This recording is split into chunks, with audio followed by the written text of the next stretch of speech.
आज काफ़ी दिनों के बाद मैंने मेरी लाइब्रेरी को टटोला तो उसमें बहुत ही पुरानी एक जर्जर हो चुकी आधुनिक हिंदी कविताओं की एक पुस्तक हाथ में लगी, जिसमें मेरे सभी पसंदीदा कवियों की कविताएं हैं, जिसमें से एक है बाबा नागार्जुन, जिनकी इस कविता अकाल और उसके बाद तो एक बहुत ही लाजवाब कविता है। तो चलो देखते हैं अकाल और उसके बाद। ये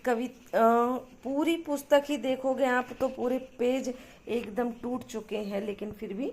मैंने बहुत सी पुस्तकों को इस तरह से संभाल के रख रखा है, क्योंकि साहित्य कभी मरता नहीं है, उसे हम इसी तरह से जिंदा रख सकते हैं। कविता को देखें, अकाल और उसके बाद। कई दिनों तक चूल्हा रोया, चक्की रही उदास, कई दिनों तक कानी कुतिया सोई उसके पास, कई दिनों तक लगी भीत पर छिपकलियों की गश्त, कई दिनों तक चूल्हों की भी हालत रही शिकस्त। मतलब अकाल पड़ा, घर में खाने को दाने नहीं है, इसलिए चूल्हा रो रहा है, जला नहीं है, चक्की भी उदास पड़ी हुई है, और इनके पास आकर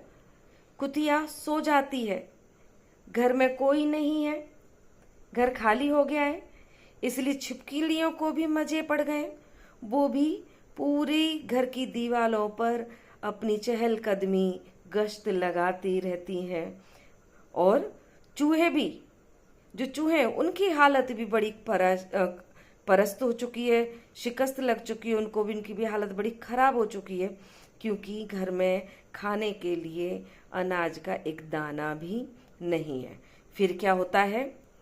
दाने आए घर के अंदर कई दिनों के बाद, मीन्स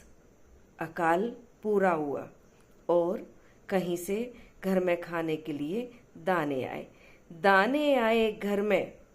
अंदर कई दिनों के बाद, धुआं उठा आंगन से ऊपर कई दिनों के बाद, चमक उठी घर भर की आंखें कई दिनों के बाद, कोए ने खुजलाई पांखें कई दिनों के बाद। फिर कई दिनों के बाद अनाज के दाने घर में आए, चूल्हा जला तो धुआं उठा, ऊपर उठा, पेड़ से ऊपर भी गया, तो घर में जितने भी सजीव और निर्जीव थे